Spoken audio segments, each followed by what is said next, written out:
예, 오늘의 모닝 브리핑 시작하겠습니다. 소프트웨어주가 큰 폭으로 하락하면서 지수 약세를 주도하는 이제 그런 모습을 보였고요. 또 여기에 엔비디아하고 이제 오픈 AI 간의 갈등설이 있잖아요. 그러니까 이런 점도 투자자들에게는 좀 부담으로 작동이 됐습니다.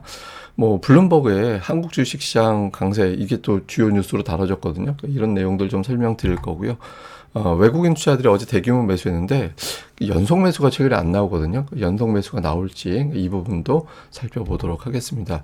미증시는 잘 보면 다우보다 나스닥이 더 많이 빠졌잖아요. 그러니까 뭐 기술주가 전체적으로 시장 하락을 주도했구나라는 걸 보여주는 거고, 실제로 보면 하락한 업종하고 상승한 업종하고 업종 수가 비슷했어요. 에너지가 급등을 하고 반면에 테크주는 큰 폭으로 하락하고, 그러니까 뭐 기술주 팔아서 가치주로 넘어가는 이제 그런 움직임들이 좀 있었던 하루였다.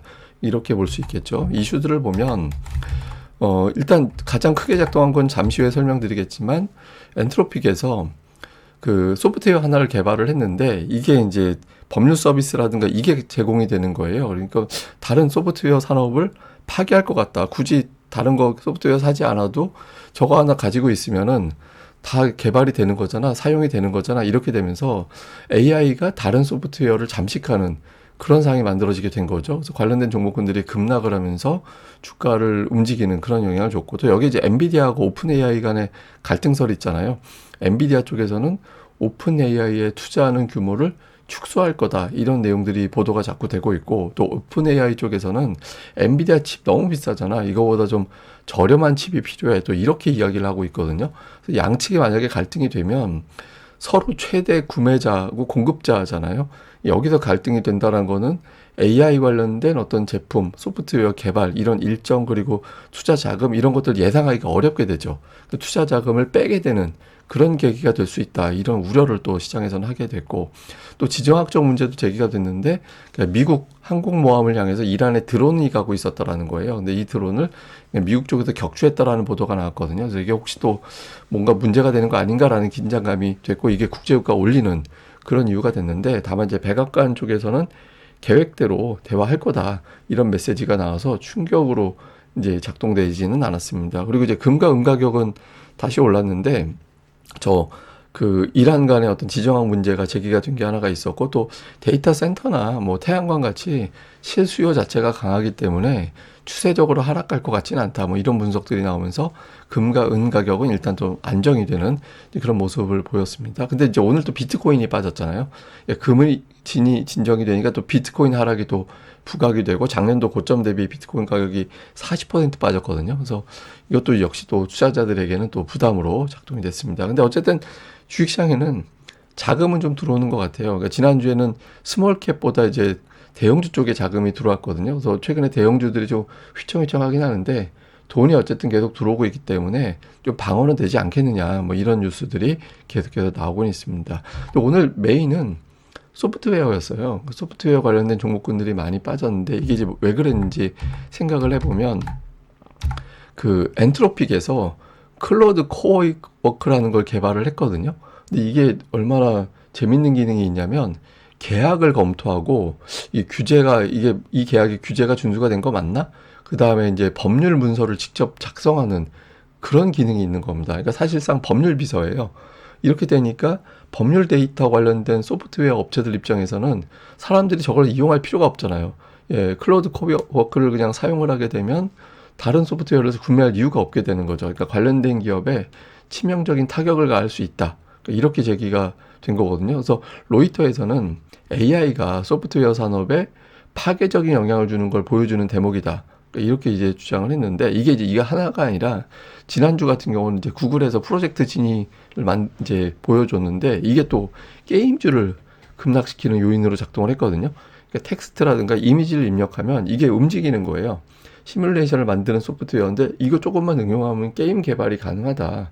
이렇게 되면 기존에 게임을 만들던 틀 자체가 크게 바뀌는 그런 계기가 될 것이다, 또 이런 주장들이 나왔거든요. 그래서 지난주에 게임 관련된 종목군들이 또 급락하는 그런 모습이 나왔듯이, 전체적으로 AI가 소프트웨어를 파괴하는 그런 흐름이 만들어지고 있다는 거죠. 근데 여기에 이제 우려가 그치는 게 아니라, 소프트웨어 투자한 여기저기 사모들이 있을 거 아니에요. 그리고 또 대출해 준 것도 있을 거고, 그러니까 이렇게 돼서 이제 소프트웨어 기업들이 주저앉게 되면 이 관련된 대출이 과연 건전한 거 맞나?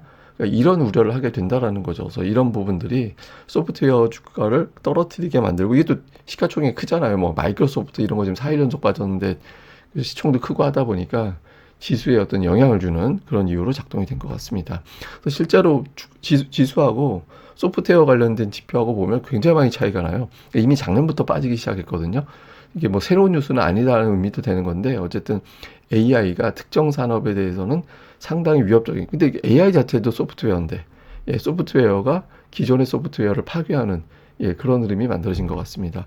근데 반면 오늘 금은 가격은 또 안정이 됐거든요. 기본적으로 수요 자체가 있다.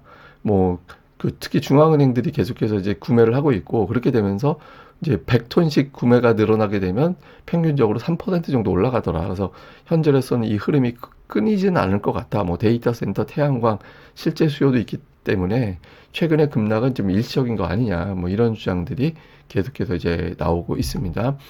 뭐 주요 종목으로는 엔비디아가 앞서 말씀드렸던 대로 오픈 AI와의 갈등설 때문에 빠졌고, 월마트가 시가총액 1조 달러 돌파했거든요. 그러니까 강력한 유통망이 부각이 되면서 올라갔고, 이게 이제 저소득층이나 고소득층이나 맞춤형 제품 뭐 이런 것들이 가능한 그런 이제 특징도 있잖아요. 이런 점들이 좀 부각이 되면서 이제 시가총액 1조 달러 넘어갔고, 팔란티어가 오늘 이제 실적이 잘 나와서 이제 주가가 올라가서, 이게 혹시라도 오늘 미국 기술주들 끌어올리는 계기가 되지 않을까 이런 기대가 있었거든요. 근데 이제 뭐 소프트웨어 다른 이슈가 좀 발목을 잡는 그런 모습을 보였고, 인텔이 이제 소프트뱅크하고 이제 메모리 칩 개발한다는 보도가 나오긴 했는데, 뭐 이게 먼 얘기가 될 수 있어서 오늘 주가 상승 요인으로는 제한적이었습니다. 그리고 이제 마이크로소프트가 4일 연속 하락하고 있습니다. 이게 좀 진정이 돼야 되는데, 최근 들어서 이제 실적 전망을 어떻게 봐야 되는지 이런 것들에 대한 우려, 이런 게 계속 제기가 되면서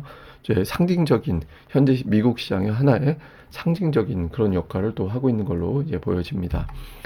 예, 그리고 이제 뭐 이슈들도 보면 주식시장 자금이 유입되는 거, 유출되는 게 좀 구분이 되는데, 지난주 기준으로 보면 글로벌 증시, 그 다음에 미국의 대형주, 소비순환재. 소비순환재라는 거 뭐냐면 이제 돈 있을 때 살 수 있고 돈 없으면 안 써도 그만인 거, 이런 거 이야기하거든요. 근데 이쪽으로는 자금이 들어오고 있고, 반면에 이제 스몰캡 쪽으로는 자금이 빠지고 있거든요. 그래서 미국 대형주 쪽에 자금은 좀 들어오는 것 같아요. 뭐 이번 주에 또 어떻게 달라졌는지 봐야겠지만, 이제 자금은 들어오고 있어서 지금 당장 뭐 어떤 치명적인 그런 우려, 뭐 이런 것들을, 대형주들의 자금이 쭉 빠져나간다 이런 건 아니라서, 그러니까 미국 시장이 뭐 추세가 바뀌었다라기보다는 그냥 박스권 안에 갇혀 있다. 뭐 이런 정도의 흐름을 좀 뒷받침하는 것 같고요. 그리고 어쨌든 실적이 기반이 되고 있거든요. 그러니까 실적이 계속해서 이제 늘어나고 있다라는 점이 확인이 되고 있는, 예상이 되고 있는 데다가 어제 제조업 지표 나왔잖아요. 그러니까 제조업 지수하고 미국 그 S&P 500의 어떤 실적 추이, 이런 것들은 되게 비슷하게 가거든요. 당연하죠. 뭐 제조업에서 구매가 늘어나는데, 그럼 기업들의 실적이 좋아진다는 의미니까. 그래서 지금 미국 기업들의 실적에 대한 걱정이 아니라 일부 산업에 대한 걱정, 그다음에 이제 비트코인에 대한 하락에 따른 어떤 우려, 이런 일부 우려 정도가 시장을 가둬두는, 예, 그런 요인으로 작동이 되고 있구나라는 거를 보여주는 것 같습니다. 자, 우리 시장으로 넘어와서 보면 어제 뭐 어마어마한 급등이 나왔죠. 뭐 기록적인 어떤 코스피 상승률이 나는데 이렇게 올라도 되나? 이게 너무 투기적이긴 해요. 예, 너무 투기적이긴 한데, 근데 이제 시장이 이런 걸 있는 것 같아요. 그러니까 1월 이후에 하락한 날이 며칠 없는 데다가 그나마 하락을 하면 응징하는 상승이 나오거든요. 그러니까 이게 하락하면 그 다음날 상승폭이 더 커요. 예, 근데 사실 2월 2일에 270포인트 빠질 때는 저걸 뒤집는다라는 거는 생각하기 어려웠는데, 어제 뒤집었잖아요. 이렇게 되면 이제 어떤 현상이 나오게 되냐면 두 가지가 되죠. 단타가 많아지는 것도 하나가 있지만, 투자자들이 하락시 함부로 매도를 못하게 됩니다. 예, 그리고 하락하는 날 후반부에 이제 일단 사둬야지, 이런 매수세가 또 가동되는 그런 양상이 나오게 되거든요. 그러니까 이틀이 깨지게 되면 이제 투자자들이 좀 불안하게 되는 거죠. 그러니까 이틀 연속 하락하는, 예, 그런 흐름이 나오게 되면 투자자들이 좀 생각이 바뀌게 되는 거라서 이 패턴이 좀 깨지게 되는지 여부도 상당히 중요한 변수가 될 것 같고요. 근데 코스피 어제 같은 경우 이제 수급 보면 특징이 매수가 늘긴 했어요. 그러니까 최근 들어서 외국인들의 매수 비중이 28%를 넘긴 적은 없었거든요. 그러니까 전체 매수, 사는 사람 중에서 쭉 비율을 따져봤더니 외국인들이 28%가 되더라. 이건 처음이었거든요. 최근 들어서는. 그래서 외국인들이 어제 같은 경우는 되게 많이 샀다. 매도가 줄기도 했지만 매수가 되게 많이 늘어났다라는 거는 이제 좀 긍정적이죠. 문제는 이틀 연속 안 사요. 그러니까 이틀 연속 안 사고, 그러니까 어제 같은 경우는 매수의 질은 되게 좋았잖아요. 그러니까 비차익 매수. 그러니까 어제 비록 뭐 대형주 몇 개 매수가 집중된 것 같이 보이긴 하지만 비차익 매수도 6천억이나 됐거든요. 자, 비차익이라는 건 15개 이상 한 번에 주문하는 거. 그래서 우리가 보통 비차익으로 살 때는 이건 특정 종목보다 한국 주식시장 자체를 사는 거야. 이렇게 평가를 하거든요. 그래서 이런 부분들은 상당히 긍정적이긴 한데, 이제 문제는 이제 이틀 연속 매수가 잘 없어서 이게 좀 가동이 되는지가 오늘 같은 날, 특히 미국이 좀 흔들렸을 때 이런 날 이제 연속 매수가 들어오는지도 중요할 것 같습니다. 그다음에 코스닥은 어제 한 번에 5일선을 회복하는, 코스닥도 어제 코스피가 어마어마하게 올라서 그렇지 코스닥의 반등폭도 뭐 4% 지수가 올라가는 건 대단한 거거든요. 그리고 어제 하락한 업종 자체가 없었어요. 뭐 ETF하고 연결고리가 있는 거 말고 순수한 업종으로는 어제 전 업종이 다 올라가서, 보통 이것도 특징적인 게 코스닥이 최근에 올라가고 하면 특정한 일부 대형주가 주도하고 나머지는 좀 부진하고, 그러니까 이런 경우들이 되게 많이 있었거든요. 근데 어쨌든 올라가면 나머지가 따라서 가는, 그런 형태가 나오게 되는 거죠. 그래서 이런 부분들은 상당히 좀 긍정적인 어떤 결과다, 이렇게 볼 수 있는 측면도 있습니다. 그래서 전체적으로 코스닥도 좀 고르게 올라간다라는 거는 강점. 근데 이제 시장 수급이 개인들 말고 이제 금융투자가 지금은 제일 중요한 이제 그런 걸로 보잖아요. 근데 금융투자의 어떤 매수세가 다시 가동이 됐죠. 그러니까 하루 빠지니까 곧바로 싼데? 라고 하면서 곧바로 이제 매수가 들어온 거죠. 근데 이제 일단 지금 코스닥을 주도하는 거는 금융투자인데, 또 하나는 개인들의 자금 자체가 뭐 어마어마합니다. 지금 고객예탁금이 111조예요. 111조. 그러니까 원래 이제 월말하고 월초에 이제 갑자기 잡히는 자금들이 있어요. 뭐 제가 여러 번 말씀드렸지만 뭐 만기되는 어떤 금융상품 이런 것들이 일적으로 예탁 그 증권 계좌로 쑥 들어왔다가 쑥 빠져나가는 경우가 있어서, 그것 때문에 아마 좀 오버돼서 잡힌 것도 있는 것 같긴 하거든요. 그래서 갑자기 확 줄어드는 현상도 나올 것 같긴 한데, 근데 추세를 보면은 돈은 계속 들어오는 것 같아요. 최근에 또 부동산에서 계속 억제하는 그런 정책적인 메시지들이 계속 나오고 있잖아요. 이런 것들이 나오면서 시장에서는 이제 전반적으로 이거 주식으로 돈을 밀어 넣으라는 시그널인가 보다, 이렇게 또 해석을 하고 있어서 뭐 이거는 주식시장에 돈은 계속 들어오지 않을까, 그래서 이게 지수 또 종목들을 어느 정도 뒷받침해 주지 않을까, 이런 기대감은 좀 있는 것 같습니다. 그래서 어제 같은 경우는 이제 외국 기관이 산 종목, 그래서 매일 이거 체크하는 것도 필요할 것 같은데, 외국인들 같은 경우는 뭐 시가총액 상위 종목군들 조금 사들이는 뭐 일부 선별적 에코프로나 뭐 삼천당제약, ABL 바이오, 레인보우 로보틱스 이런 것들을 매수하고, 그 외에 업종별 특징은 없는 것 같아요. 업종별 특징은 없는 것 같고, 기관도 시가총액 상위 종목군들 순서 바꿔서 매수하는 거 있고, 그 외에는 이제 반도체, 그 외 쪽으로 보면 반도체 관련된 종목군들이 상대적으로 더 많이 포진해서 대형주 플러스 반도체 이런 구도를 보인 게 기관들의 특징이었고, 외국인들은 그냥 업종 내에서 골라 담는 그런 모습을 보인 게 오늘 장의 어제의 어떤 매수 종목의 특징, 이렇게 보시면 될 것 같습니다. 자, 일단 이제 미국 소프트웨어주들이 큰 폭으로 하락을 해서 이게 이제 자칫 그 주식시장에 좀 영향을 줄지, 오늘 이 부분 좀 중점적으로 살펴봐야 될 것 같고, 일단 사실 우리나라는 하드웨어 쪽이라서 소프트웨어 주식은 작년도부터 또 하락하고 있어서 직접적인 영향을 주지는 않을 것 같긴 한데, 이게 이제 자칫 AI 산업 자체에 대해서도 또 스스로 발목을 잡는다, 이런 요인으로 부각이 되는지 볼 필요가 있는 것 같고요. 그리고 우리 증시는 어제 반도체가 워낙 강하게 올라가면서 또 1분기 예상했던 것보다 가격 상승 폭이 더 커질 것 같다, 이런 보도 때문에 올라갔잖아요. 어제 그렇게 올랐는데 오늘 또 올라갈 수 있는지, 그리고 1월 15일 이후 외국인들이 연속 매수한 적이 없었거든요. 그러니까 이런 어떤 구도가 어떻게 만들어지게 되는지, 그러니까 이 점도 상당히 좀 주목을 해서 이제 봐야 될 것 같고, 그 다음에 예탁금이 113조, 111조, 113조 이렇게 막 커지고 있는 그런 양상이라서, 그 큰 고객 예탁금이 뭐 시장이 빠질 때마다 계속 들어올리는 그런 현상들이 나오고 있잖아요. 그래서 뭐 좀 이건 쉽게 얘기해서 양봉 나오느냐, 그리고 코스닥에서 어느 업종에 집중적으로 들어가는지, 이게 모든 시장을 다 올릴 정도는 못 돼요. 지금 시가총액이 워낙 시장이 커져 있어서.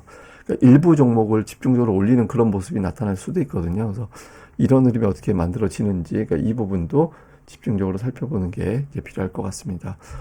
예, 그리고 어제 이제 그 블룸버그에서 한국 주식시장 관련된 이제 뉴스가 있더라고요. 그러니까 2008년 이후 최고의 날이었다, 뭐 이런 보도가 나왔는데, 삼성전자 SK하이닉스가 2008년 이후 하루 상승폭으로는 최고였다. 그리고 올해 거의 40% 이상 올라갔는데 강력한 메모리 수요 때문에 기록이 경신되고 있다. 그러면서 근데 상승이 이렇게 나왔음에도 불구하고 실적이 워낙 강하고 밸류에이션이 아직은 합리적이라서 애널리스트들 중에서 이걸 비싸게 보는 경우가 없다라는 거예요. 그리고 월요일에 이제 많이 빠진 거 그냥 건전한 매물 소화였다. 그래서 그리고 이제 당국의 밸류업 정책이라든가 이런 것들이 글로벌 투자자들의 관심을 끌어올 수 있는 걸로 보여진다. 이런 좋은 내용들이 있었거든요. 그래서 뭐 좀 우리나라 주식에 대해서는 계속해서 좀 관심을 갖고 있는 것 같긴 합니다. 근데 이제 어제 많이 올랐고 미국에서 이런 어떤 뭐 이제 자료가 뉴스가 나오고 이런 상태에서도 외국인 사실제 특히 이틀 연속 사는 게 없었기 때문에 투자자들이 이제 자칫 이제 뭐 5천 한 300 정도를 또 상단으로 보는 그런 움직임들이 나올 수도 있잖아요. 그래서 오늘 특히 오후장에서 어떤 움직임 이런 것들이 이제 중요하고, 그리고 예탁금 증가되는 상태에서 코스닥에서 어떤 업종이 메인으로 치고 나가는지 이런 것들도 계속해서 관찰해 보고 또 나오는 대로 내용을 또 전달해 드리도록 하겠습니다. 예, 그럼 또 하루 또 잘 보내시고요. 저는 또 다음에 뵙겠습니다. 이 방송 구독하기와 좋아요 꼭 좀 부탁드립니다. 감사합니다.